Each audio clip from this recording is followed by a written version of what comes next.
여러분 반갑습니다. 장구 박사입니다.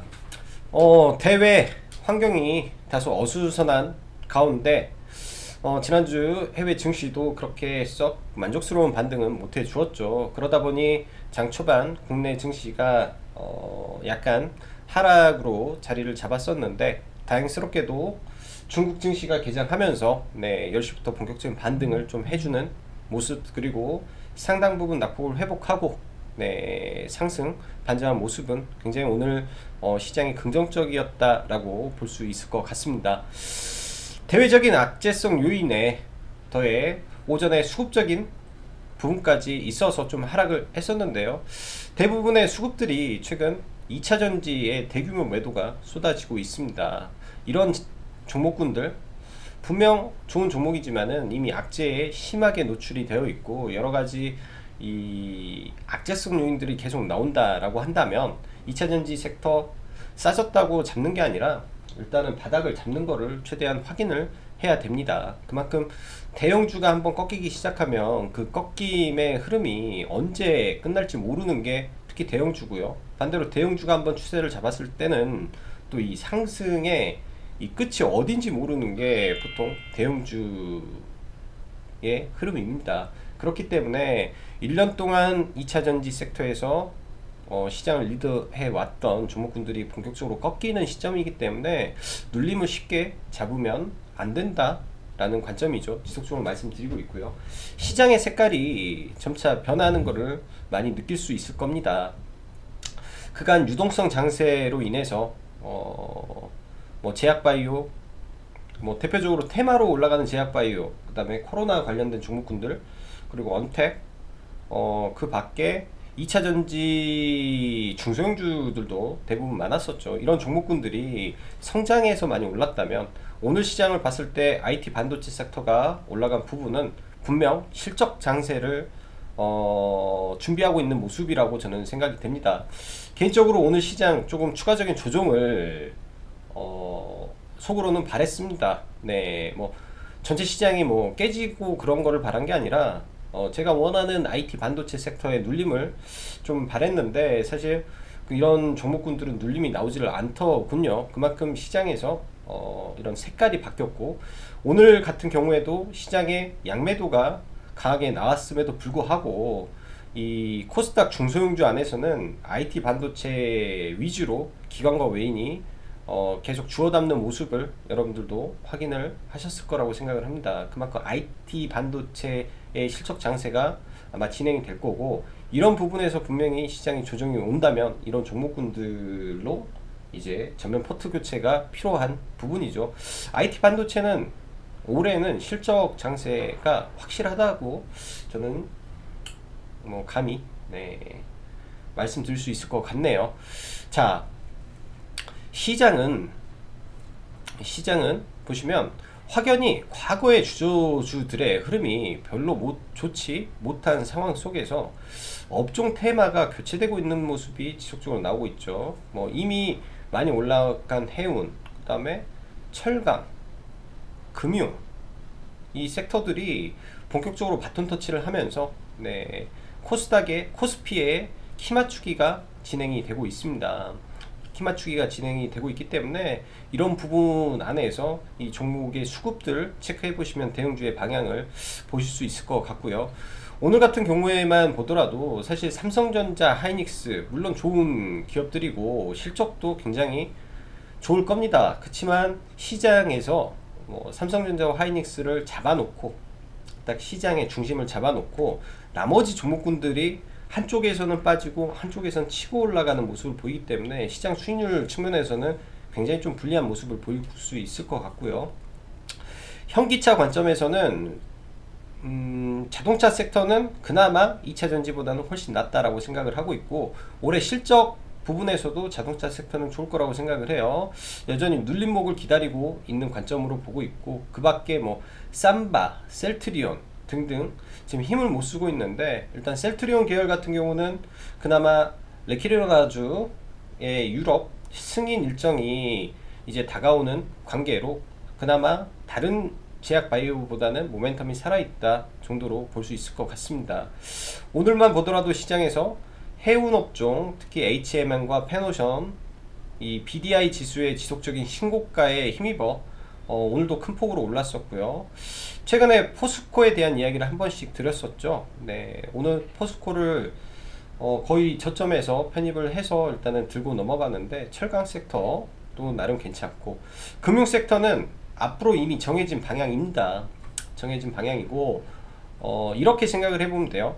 2020년도 11월 달부터 미국 증시에서 가장 많이 올라간 섹터가 뭘까? 네, 캐터필라, 그 다음에 웰스파고입니다. 웰스파고가 아니라 그 금융주예요. 금융주. 시장 대비해서 44%의 초과 수익을 거둔 섹터가 금융 섹터인데, 국내를 보면은 이 또한 마찬가지죠. 11월 이후의 시장을 보면서 국내 증시의 이 금융주들, 특히 KB금융 쪽에 들어왔던 대략의 외국인 자금의 3,600억 가량의 순매수는 2차전지 섹터의 순매도와 비교했을 때 확연히 다른 모습을 좀 볼 수 있을 거라고 보여집니다. 그래서 금융 섹터도 관심으로 놓고 봐야 된다라고 보여지고요. 결과적으로 오늘 코스피 시장은 해운, 철강, 금융, 건설을 제외하면 사실상 재미없는 시장이었고, 코스닥은 IT 반도체 섹터 기관 외인의 양매수에 힘입어서 굉장히 강했고, 그 밖에 뭐 게임주 정도, 그리고 전부 테마주 흐름의 장세였습니다. 장 초반에 매매하지 않았더라면 사실 매매할 종목이 굉장히 좀 제한적인 부분도 많이 있었어요. 자, 오늘 시장 보기 전에 이제 종합 주가지수 한번 체크해보고 넘어가도록 하겠습니다. 코스닥이 올라갈 때는 굉장히 연속성이 많네요. 오늘로써 8거래일 연속 상승을 보여주고 있는데, 일단 올라가면서 매물을 차근차근 소화하는 모습은 굉장히 긍정적이다 라고 보여집니다. 개인적으로는 이 61선 부근에서 한 차례 조정을 받고 갈 거로 생각을 했는데, 사실 업종별로 차별화를 보이면서 지속적으로 올라가는 모습은 굉장히 긍정적이라고 생각을 해요. 저는 개인적으로 21선을 한번 찍어주고 간다라고 아직도 생각을 하고 싶고, 좀 늘렸을 때 IT 반도체를 잡아야 된다라는 관점으로 시장을 보도록 합니다. 반면 코스피는 이 시장을 주도했던 대형주들이 가지 못하기 때문에 다소 밀리고 있죠. 이 가운데 철강 올라가고, 금융 올라가고, 해운 올라가고, 건설 올라가고, 이 섹터의 시가총액이 낮기 때문에 사실 이 지수적으로는 제한적일 수밖에 없습니다. 그렇지만은 종목군들의 방향이 이미 바뀌었다라는 거는 중요한 사실이라고 보여지고요. 해외 지수를 한번 볼게요.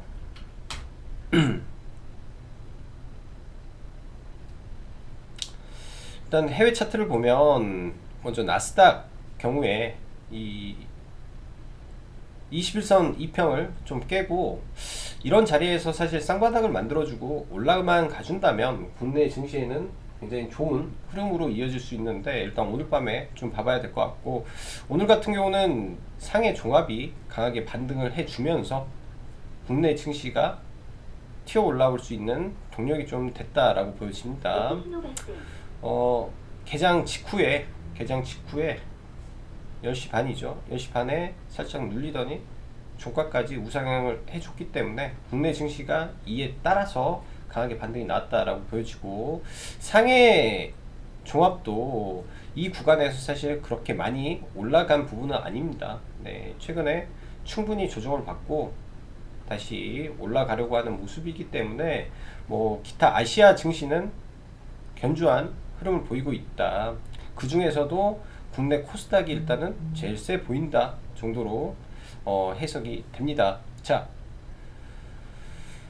테마 조금 더 바라보고요. 일단 오늘 시장에서 강했던 몇 개의 섹터가 정확히 나뉘는데, 게임주가 금요일날 이어서 중국 판호 기대감에 힘입어 오늘도 강세를 좀 보였죠. 네, 웹젠, 그 다음에 위메이드, 둘 다 실적에 대한 기대감이 있는 종목들이죠. 웹젠, 뮤라는 게임에 대한 부분인데 실적 기대감이 있기 때문에, 그리고 이 상승 추세 안에 있기 때문에 강하게 오늘 반등이 나왔고요. 위메이드 같은 경우는 라이브 방송에서도 한번 언급을 했었고, 오늘도 사실 관심은 가졌는데 매매는 못했습니다. 매매는 오전에 시가 베팅을 하지 않았으면 먹을 수 없었기 때문에 매매는 하지 않았는데, 일단은 위메이드 관련해서도 미르포에 대규모 BJ들이 옮겨간 거 하나, 그 다음에 위믹스라는 이 가상화폐, 그러니까 보유 중인 가상화폐 가치 부분이 차츰 시장에 반영이 되는 듯한 느낌을 좀 보여줍니다. 주가는 다소 고점 구간에 있기 때문에 추후 눌렸을 때 이런 부분이 다시 부각이 될 가능성이 높다라고 보여지고요. 본격적으로 수급에 변화가 있고, 올해 이 종목 또한 실적 턴어라운드가 진행이 될 종목이기 때문에 관심을 갖고 이제부터는 좀 지켜봐도 될 것 같습니다. 단지 이제 위메이드 같은 경우는 시총이 8천억이 좀 넘다 보니까 다소 무거운 부분은 없지 않아 있을 거라고 생각이 들고요. 오늘 시장에서 가장 셌던 섹터 중에 하나가 윤석열 관련주인데, 원익큐브부터 해서 상한가 종목이 세 종목이 나왔어요. 승일, 원익큐브, 그 다음에 FN가이드. 테마군이 굉장히 확대가 돼 있는 가운데서 오늘 윤석열 관련주가 굉장히 강했고요. 개인적으로는 이쪽 섹터에 매매를 못했습니다. 서현이 아침에 일찍 출발을 했는데, 이 서현이라는 종목의 모멘텀으로 있었던 사회이사가 옮겼는데도 불구하고 올랐다라는 점에서 이걸 매매해야 되는지 라는 고민을 좀 많이 했습니다. 그래서 결과론적으로는 이 정치 테마주는 건들지는 않았고요. 아예 건들지는 않았고 자, 지난주에 말씀드렸던 포스코 실적 이슈에 대한 부분을 언급을 드렸는데, 포스코를 오늘 조금 매수를 좀 진행을 했었고, 포스코 같은 경우는 전략 자체가 시가갭 3%면 눌림에서 매수 진행이 목표였기 때문에 거의 최저가 구간에서 일단은 매수가 돼서 홀딩하고 넘어갑니다. 시초가 거래대금이 일단은 100억 이상 나오는 거를 기준으로 100억 이상 나와야 매수를 진행을 하려고 했기 때문에 이 종목은 계획대로 매매가 잘 됐고, 일단 위에서 이런 삼각 수렴이 이 종목도 진행이 되기 때문에 올라가면 일정 부분 매도를 하고, 눌렸을 때는 재매수 관점으로 봐야 되지 않을까라고 보여집니다. 일단 그간 문제가 됐던 미국의 반덤핑 관세가 주말 사이에 발표가 나왔죠. 41%짜리를 0.9%로 인하하는 이 모멘텀은 제가 봤을 때는 굉장히 큰 모멘텀이고, 경기민감주들의 반등 속에서 실적이 올해부터 굉장히 올라가는 부분이기 때문에 실적주로 보고 접근을 해도 저는 무방할 것 같습니다. 일단 주봉상에서 돌파갭이 나와주었고, 이 주봉상에서 여기서 추가적으로 급등을 하고 다시 눌림을 보일 수도 있고요. 더 갈 수도 있고, 그렇게 진행이 되지 않을까라고 보여지고, 자, 메타버스 관련주도 오늘 꽤 강했어요. 메타버스 관련주도 카페 알체라에 이 주말에 리포트가 나온 게 있어서 하나 올려놨었는데, 알체라도 굉장히 좀 시가부터 강하게 올라갔고, 일단은 알체라는 추세가 괜찮기 때문에 지속적으로 관찰은 해봐야 될 종목으로 보여집니다. 한빛소프트도 오늘 한 번 더 슈팅을 줬는데, 통상 이런 윗꼬리 구간에서 거래량이 증가를 하지 않으면 고점이 임박했다라고 보통 보는 게 맞을 거예요. 그래서 제가 봤을 때는 고점이 임박하지 않았을까라고 생각을 합니다. 추후에 이런 종목군들이 다시 눌린다면 매매를 해볼 수 있는 관점을 잡아도 좋을 것 같고요. 오늘 가상화폐 관련주가 조금 아쉬웠는데, 가상화폐 관련주가 조금 우리기술투자 비덴트 좀 아쉬웠는데, 비덴트는 매매를 했어요. 매매를 하고 시초가에 들어가서 분명히 한 3% 정도 수익권도 있었는데, 비덴트는 매도를 좀 안 했습니다. 매도를 안 하고 당연히 누르고 갈 줄 알았는데 여기서 강한 반등을 안 해줘서 네, 올라갈 때 그냥 전량 차익 실현을 해버렸고요. 왜냐면 오늘 오전에 딱 시장을 보기에 테마 자체가 이쪽으로 편승이 안 되는 부분이 있어서 좀 매도를 했고, 우리 기술 투자는 반대로 전에 여기서 물량을 좀 잡았다라고 했죠. 물량을 좀 잡아서 넘어왔다라고 말씀드렸는데, 저는 이게 빠질 줄 알았어요, 오늘 오전에. 왜냐면은 이 코인베스트의 상장이 2주 연기가 된 이슈가 있어서 뭐 오늘 뭐 이렇게 빠져서 다시 힘을 모아서 올라갈 줄 알았는데 시초가부터 좀 땡기는 모습이 좀 있었다라고 보여집니다. 일단 이 장 후반부에 이 코인베스트 100조 가치와 함께 특징주를 한번 띄웠어요.